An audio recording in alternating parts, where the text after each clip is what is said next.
نحمدہ ونصلی علی رسول الکریم بسم اللہ الرحمن الرحیم۔ ابو جندل رضی اللہ عنہ اور حضرت ابو بصیر رضی اللہ عنہ کا قصہ۔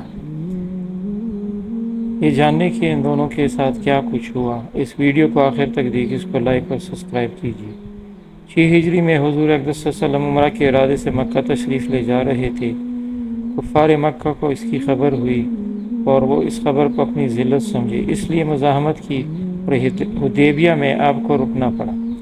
جانصار صحابہ ساتھ تھے جو حضور صلی اللہ علیہ وسلم پر جان قربان کرنا فخر سمجھتے، لڑنے کو تیار ہو گئے، مگر حضور صلی اللہ علیہ وسلم نے مکہ والوں کی خاطر سے لڑنے کا ارادہ نہیں فرمایا اور صلح کی کوشش کی، اور باوجود صحابہ کی لڑائی پر مستعدی اور بہادری کے حضور اکرم صلی اللہ علیہ وسلم نے کفار کی اس قدر رعایت فرمائی کہ ان کی ہر شرط کو قبول فرما لیا۔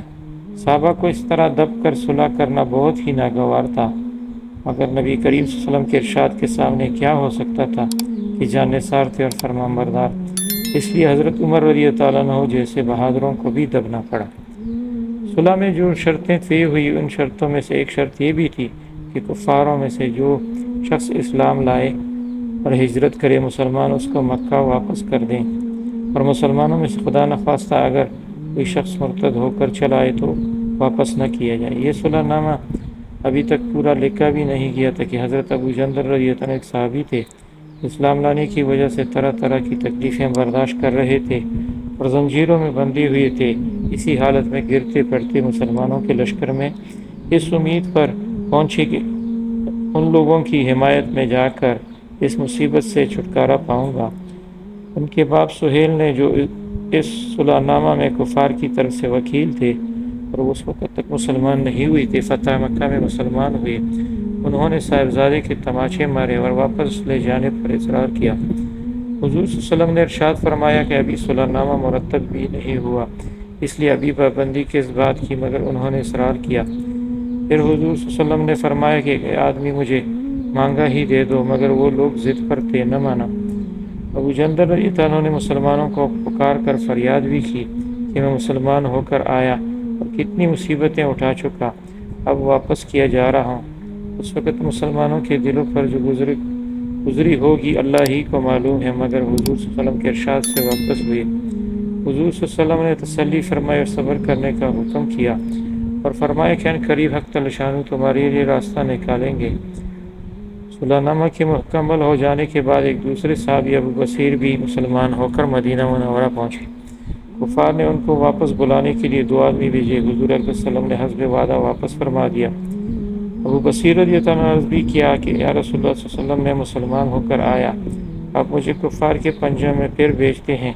آپ صلی اللہ علیہ وسلم نے ان سے بھی صبر کرنے کو ارشاد فرمایا اور فرمایا کہ انشاءاللہ ان قریب تمہارے واسطے اللہ تعالیٰ کوئی راستہ نکالیں گے۔ یہ صحابی ان دونوں کفاروں کے ساتھ واپس ہوئے۔ راستے میں ان میں سے ایک سے کہنے لگے کہ یار تیری یہ تلوار تو بڑی نفیس معلوم ہوتی ہے، شیخی باز آدمی ذرا سی بات میں بھول ہی جاتا ہے۔ منیام سے تلوار نکال کر کہنے لگا کہ ہاں، میں نے بہت سے لوگوں پر اس کا تجربہ کیا ہے، یہ کہہ کر تلوار ان کے حوالے کر دی۔ انہوں نے اسی پر اس کا تجربہ کیا۔ دوسرا ساتھی یہ دیکھ کر کہ ایک کو تو نمٹا دیا، اب میرا نمبر ہے، بھاگا ہوا مدینہ آیا اور حضور اکرم صلی اللہ علیہ وسلم کی خدمت میں حاضر ہو کر عرض کیا کہ میرا ساتھی مر چکا ہے، اب میرا نمبر ہے۔ اس کے بعد ابو بصیر رضی اللہ عنہ پہنچے اور عرض کیا کہ یا رسول اللہ، آپ اپنا وعدہ پورا فرما چکے کہ مجھے واپس کر دیا، اور مجھ سے کوئی عہد ان لوگوں کا نہیں ہے جس کی ذمہ داری ہو، وہ مجھے میرے دین سے ہٹاتے ہیں، اس لیے میں نے یہ کیا۔ حضور صلی اللہ علیہ وسلم نے فرمایا کہ لڑائی بھڑکانے والا ہے، کاش کوئی اس کا معین و مددگار ہوتا۔ وہ اس کام سے سمجھ گئے کہ اب بھی اگر کوئی میری طلب میں آئے گا تو میں واپس کر دیا جاؤں گا، اس لیے وہ وہاں سے چل کر سمندر کے کنارے ایک جگہ آ پڑی۔ مکہ والوں کے اس قصہ کا حال معلوم ہوا تو ابو جندل رضی اللہ عنہ بھی، جن کا قصہ پہلے گزر چکا، چھپ کر وہیں پہنچ گئے۔ اسی طرح جو شخص مسلمان ہوتا وہ ان کے ساتھ جا ملتا۔ چند روز میں ایک مختصر سی جماعت ہو گئی۔ جنگل میں جہاں نہ کھانے کا کوئی انتظام، نہ وہاں باغات، نہ آبادیاں، اس لیے ان لوگوں پر جو گزری ہوگی وہ تو اللہ ہی کو معلوم ہے، مگر جن ظالموں سے وہ کے ظلم سے پریشان ہو کر یہ لوگ بھاگے تھے، ان کا ناطقہ بند کر دیا۔ جو قافلہ ادھر کو بجھاتا اس سے مقابلہ کرتے اور لڑتے، حتیٰ کہ کفار مکہ نے پریشان ہو کر حضور صلی اللہ علیہ وسلم کی خدمت میں عاجزی اور منت کر کے اللہ کا اور رشتہ داری کا واسطہ دے کر آدمی بھیجا کہ اس بے سری جماعت کو آپ اپنے پاس بلا لیں کہ یہ معاہدہ میں داخل ہو جائیں اور ہمارے لیے آنے جانے کا راستہ کھلے۔ لکھا ہے کہ حضور صلی اللہ علیہ وسلم کا اجازت نامہ جب ان حضرات کے پاس پہنچا تو ابو بصیر رضی اللہ عنہ مرض الموت میں گرفتار تھے۔ حضور صلی اللہ علیہ وسلم والا نامہ ختم مبارک ہاتھ میں تھا کہ اسی حالت میں انتقال فرما دیا۔ آدمی اگر اپنی دین پر پکا ہو، بشر دین بھی سچا ہو، تو بڑی سے بڑی طاقت اس کو نہیں ہٹا سکتی، اور مسلمان کی مدد کا تو اللہ کا وعدہ ہے، بشرط یہ کہ وہ مسلمان ہو۔